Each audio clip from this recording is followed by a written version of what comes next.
Okay, so in this video I want to communicate how to design a space quickly in terms of plant composition. And so one of the things I really like to do is take small note cards, so either index cards or I found these nifty pads at Jerry's Artorama the other day on sale, and they're tiny. And so what's nice about this is just to get you into the groove of designing loosely and quickly. A small piece of paper is much less intimidating than a giant sheet of paper that you are trying to fill up. So the way to think about this is imagine that this is your garden bed that you're designing. So, who knows what the context is. When I start designing, I'm not really worried about the specific plants I'm putting in. I'm looking for something that engages the eye and does it have enough variety for the context or the use. So imagine this is the whole garden bed and it's just going to be plants, right? So one of the things we can do is we can just fill up the whole space. Let me make sure you can see this.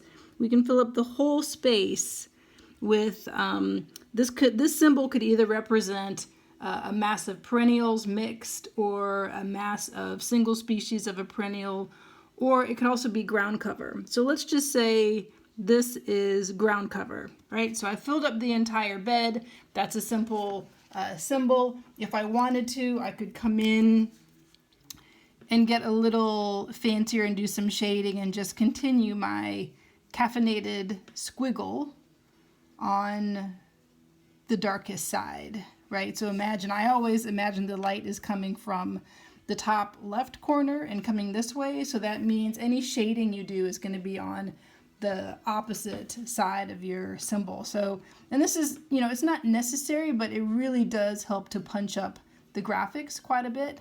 So let's just say I'm just going to do a little bit there. I'll do a little bit over here. And I'm hoping just to add enough pen so you can actually see it. I tried this in pencil and it didn't show up as well. So we'll add a little bit of pen here.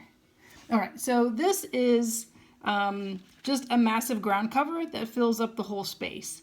Now you can make the case that says, well, Anne, that's not very exciting or interesting, but it really depends on the context. If this is a garden bed that someone is zipping by quickly, maybe it's a median planting in a roadway or another space that people are just moving by quickly, you don't need to have a lot of variety in there because it's going to be wasted, right? No one's going to be able to see, oh, they've got all these intricate little plantings, because the speed at which they're going by, it's not going to make a difference. It's not going to register. And so that's why if you're zipping around 440 going whatever the speed limit is, I should know, you'll see thousands of one kind of plant, because if they just did a few, those plants wouldn't register to the drivers at all. So this is what this bed would look like in plan view. For your current project, I'm also asking you to show what that would look like in elevation.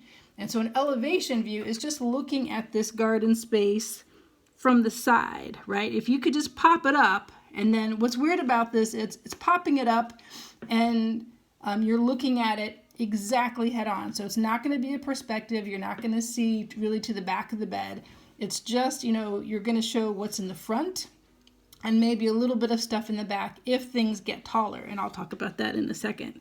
So for this very, very simple plan, the elevation would look like this, right? So, and again, I don't know what ground cover this is, but it's going to be something low, pretty dense. And so that's all I've communicated here. So I just did the same graphic and I just made it, a little bit short. There isn't a scale to this drawing. I'm just doing things proportionately and just getting some ideas down. So that is the plan view and an elevation view.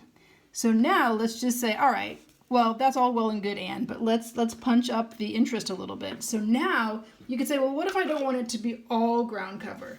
What if I want to show, take out some of the ground cover and add 3 shrubs, right? So what I've done is I first did loose pencil to figure out what size I wanted. And again, it's not exact, there's not a scale to this, but I'm just saying in proportion. If this is the garden bed, I could put in 3 shrubs that nicely fills in that corner. And then I'm going to reduce the ground cover to whatever is left, right? And then once I thought that might look okay, then I'll take my circle template and I'll put it over. I'll figure out exactly which circle I want. I draw my circle, and that way I make sure that all the shrubs I've drawn are the same. If I'm thinking they're the same, or at least the same size, right? So that's one way to do a plan. So now what would that look like in elevation? So the tricky thing about elevations is, you know, again, like I said, there isn't a perspective. So you're going to be looking, imagine like the way you're looking at it, you're like grasshopper height and bird height and human height, right? So everything is head on. So if we flip this up, what might that look like, right? So I did one example here.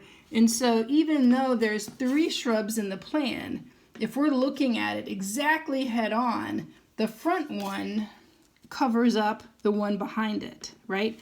So in an elevation, you would only see the 2. So hopefully that makes sense. And then we've got the same ground cover across the front.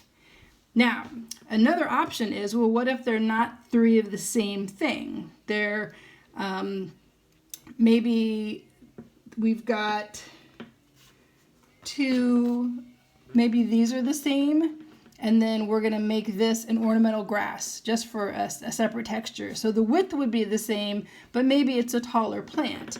In that case, we could show it like this. And now I think we would all agree, well, that's much more interesting. So if you're thinking about someone hanging out by this space and looking at it for a while, what's captivating? Is this more captivating or is this more captivating? And I think we'd all agree that this is more captivating. So then we can go back to our plan, and what would this look like in plan view? So we're not going to show the same, oh, I didn't finish this drawing, right? So all I've done is I used one symbol for the 2 shrubs that would be the same. And actually I like to do a little bit of shading, so I would just show some kind of texture in here. And I usually wait to do that until I know exactly what the plant is. But because these little circles that I'm using for shading, if it's a fine textured plant, I'll make them really small. If it's a large textured plant, I'll make them bigger. But let me just fill that in there. So now we're getting these 2 graphics to communicate to each other a little bit better. So the shrubs that are the same look the same. I've used this graphic to communicate an ornamental grass in the elevation, and I changed the symbol in plan. So now in plan we can tell that that's an ornamental grass, and then it, you know, goes hand in hand with the symbol we've used here. And then again, the ground cover is across the front, and I can go ahead and add my shading to this if I want. But anyway, so that's getting like more beautifully drawn, and you don't have to worry about that as much. So I love to just continue with these cards and keep adding more and more and more interest and more variety. What you don't want to do is say, okay, this is my garden bed. I'm going to come in and draw, and I'm going to make these dark in pencil so you can see. You don't want to do planting like this, right? Because there's really no rhyme or reason. And remember, when we're drawing plants in a planting design, you should be showing the plants at full size, like mature size. So if these are all mature size of whatever they are, you have to ask, well, what's happening in between those plants? And if it's turf, right, let's say, you know, this is just a planting and you didn't do a garden bed, then it's turf and someone has to mow around all of those things. That's probably not a smart move. If it's a bed, and then, like, is this mulch? If so, it's probably just going to be weeds. Most likely it's going to be weeds, right? So that's why you want to always draw your plants touching. And so you want them to just barely overlap. Not too crowded, And that's another reason why we'll start to draw things to scale and make sure, it's like once I decide, oh yes, I want this to be this plant, I'll make sure that the size is right, and I'll change my symbol depending on what we're doing. Right, so you want to fill in the space and you want to mass things together and fill up the space. Not for the sake of filling it up, but you want it to have a lot of variety typically, and you want to make sure that you're not creating spaces that weeds can take in. So the other thing, let me use the back side of this, is you can think about your composition in relation to the shape of the bed, right? So the other thing that's weird about this is there's no rhyme or reason to how I started drawing that. But if you have a rectilinear bed, your plantings could respond to that, right? And so maybe you could say I'm going to hedge in my bed. And you can see I'm just doing these loosely. Hopefully you can see. Let me make sure. Yeah. And I'm just doing them loosely, trying to draw them about the same size. Again, I don't know what they are yet. You know, it could be any number of like dwarf cultivars. And then maybe I've got this cool wild meadow in the middle.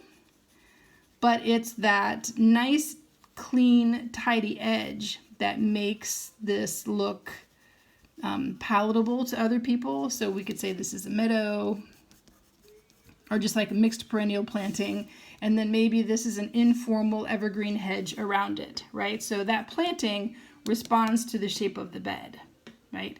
So there's a lot of different ways you can do this. There's so many right ways, way more right ways than wrong ways. So those are the major things I wanted to communicate in this little video.